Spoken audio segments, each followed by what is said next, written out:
Hi, I'm Tom Campbell from Cultaholic.com, joined by... Oh, hang on, it's doing it again, I'm sorry. Sorry, when you wear that shirt, sometimes they clip through the floor. Like a washing machine going round and round and round and round. We're hoping to get a patch out by the end of the week, so good luck with that. Here's some news. The WWE are attempting to sign a former Intercontinental Champion. A former WWE games designer has been talking about the problems with WWE 2K20 and a huge heel turn on last night's NXT. Spoiler warning a bit later on. A question, Adam Pachotto. What do you do to people who don't want to be cool? Don't! I'm not going to do it. I never spit. It'll affect the algorithm. You never spit. It's good to know.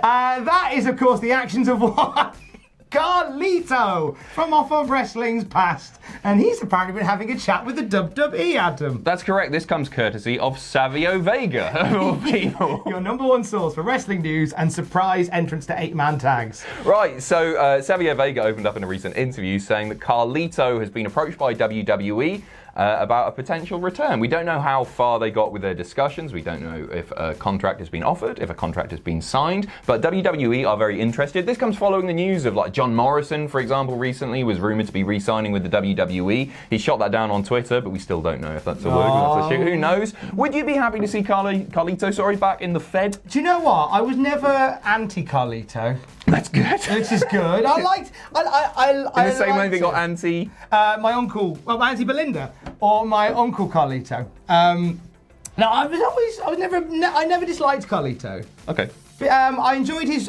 debut stuff with John Cena. I know that kind of some people fell a bit flat because it was John Cena kind of put him over without really putting him over. Mm-hmm. It was that time. But Carlito in general, I think, would be a nice addition. How about yourself? What do you reckon? I'm not sure on this because I've seen Carlito's recent stuff and he sort of moves at 0.75 speed now. He's not a spring chicken, is he? I mean, he's not old or anything. He can still go, and I'm not putting the guy down, but well, I definitely am here, aren't I? You know what I'm saying? Like, he's not who he was 10, 15 years ago. It's almost been 10 years since Carlito left the WWE. This was back in 2010. He was released following a wellness policy violation. He was hooked on painkillers and refused to go to rehab, so they let him go. This is following all the tag team stuff. The tag team champions, they held all the belts. Yeah, I don't know. I wouldn't mind seeing him back. I think he'd just get lost in the shuffle on the main roster, but it's another name that I guess they just want to... They want to keep on their books and stop from going elsewhere. I did pop when I saw him pop up on Glow. Yeah, I enjoyed that. I was like, oh my God, there's Carlito. He's going to spit an apple at someone. Before you comment, by the way, you've probably already done it. Yeah, the person in the thumbnail isn't Carlito. We've got to silhouette someone, and it's pretty bloody obvious who that former Intercontinental Champion is, right? How you getting on my career? I'm doing all right. It's I'm not keen on the my career mode, the story of it. It's all over the place. There are flashbacks, there are flash forwards, there's people getting covered in ketchup. It's all sorts of fun. It's not as good as last year. I'm just going to say I'm not enjoying it as much as last year. I'm still enjoying doing the streams, but I've been very fortunate in that I haven't encountered as many glitches as everybody else seems to be encountering online. I've had a few. There was one I was playing a match, I did an exhibition match, Gargano versus Ciampa, and a part of the arena just obscured everything twice for about 20 seconds each time, and I was trying to like move them around to get out of it. I mean, the day one patch hasn't sorted a lot of the issues, as I'm sure everyone is aware of by now. However, Justin Lieber, who's a former WWE games designer and writer, opened up about the creative process and some of the problems they've been encountering with WWE 2K20. He certainly did. The video is incredibly compelling, in which he talks about how...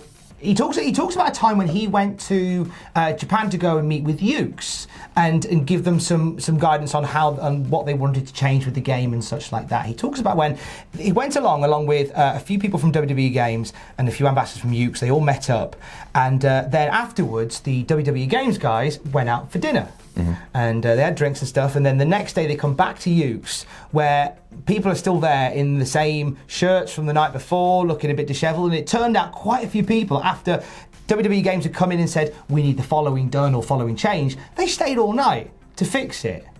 So that level of work ethic, which isn't healthy, I'm just saying, but that level of work ethic was gone when Ukes were taken away from WWE games. Now, what they tried to do was install their own people doing the jobs that the Ukes team would do before. This is 2K, yes. This is 2K.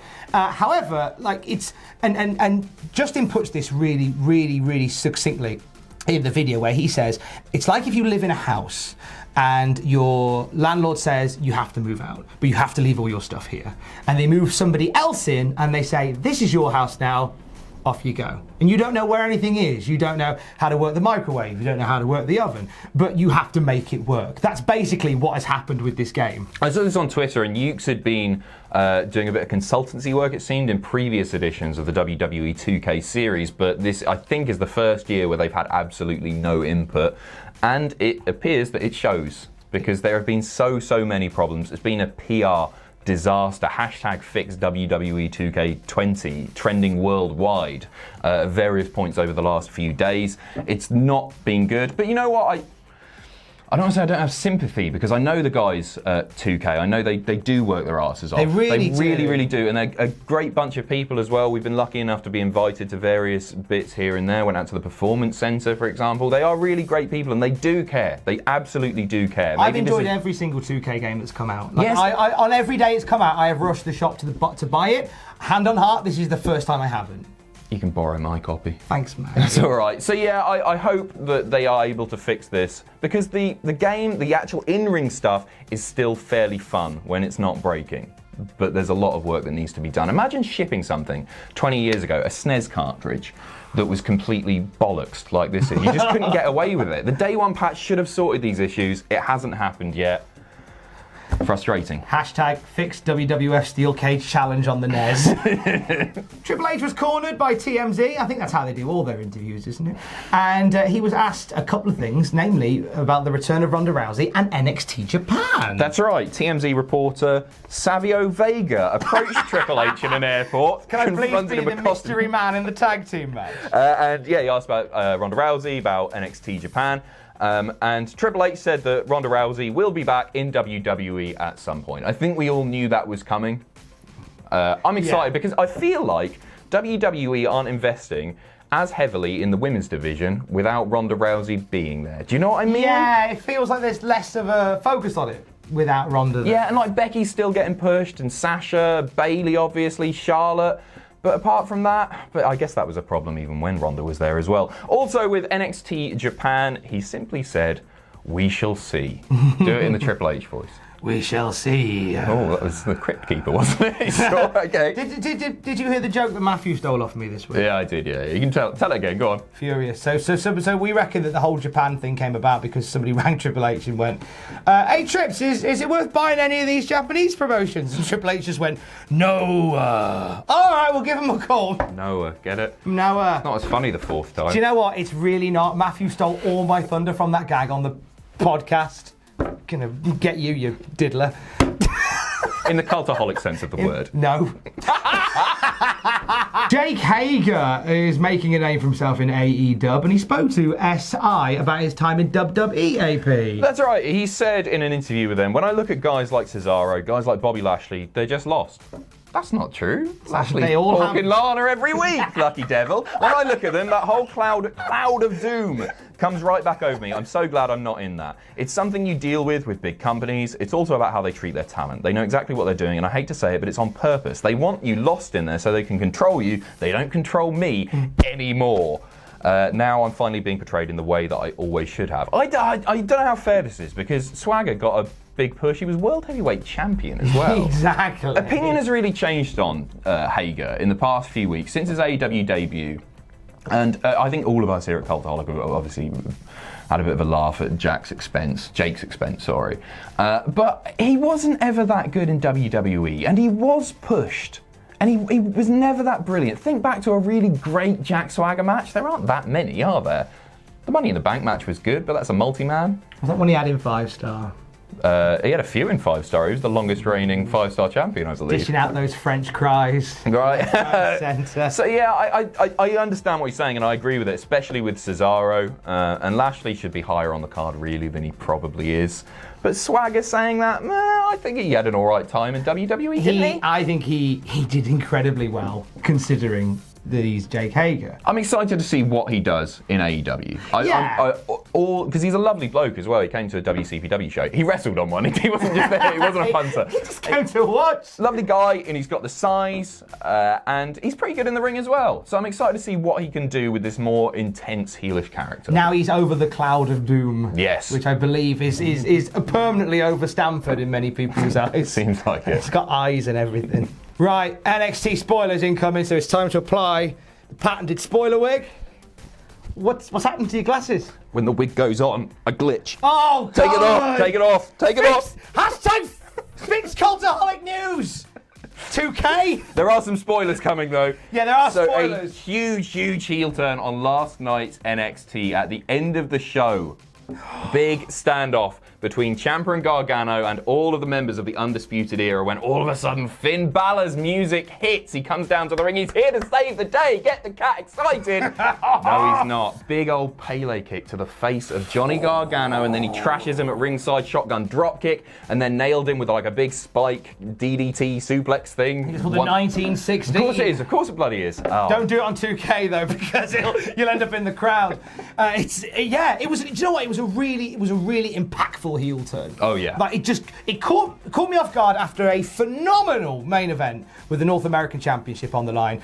And if the night ended there, I would have been happy. But then all that happened, and it's the fact that and they were so perfect at this. They set it up in such a way that out comes Ciampa, then out comes Gargano. So you're going like, oh my God, DIY are in the ring for the first time in ages, and then out comes Balor, and then your brain goes, War Games. This is War Games. Yeah. This is War Games. Oh wait, it's not War Games because Finn Balor just kicked Gargano in the face. What? Really great. And then it was done so. I was concerned because when I heard about this before I sat and watched it, which I have done, NXT graded on the way very soon. I was concerned that Ciampa would just be stood there like a lemon whilst they pounced on him. They pounced on him. So cleverly done. So, and it's posing so many questions as well. So at the end, Undisputed Era are in the ring while Finn's on the ramp, and they're doing it's going to take me about 25 minutes to do this. You know what it is, the Undisputed Era thing, and Finn doesn't do it back. So it's posing the question: is he going to be a part of Undisputed Era? Is he just going to be a lone heel? Does he just have beef with Gargano? Does he have beef with Ciampa and Gargano? So many questions. That's how you get people to tune into your TV show next week. Beautifully done. Full roundup of NXT on NXT Graded on the YouTube channel a bit later on. Cannot wait. Tom, to finish this video off before we roll your outro, and it will be this time, I promise. Can we glitch out? Just you and me. One more time.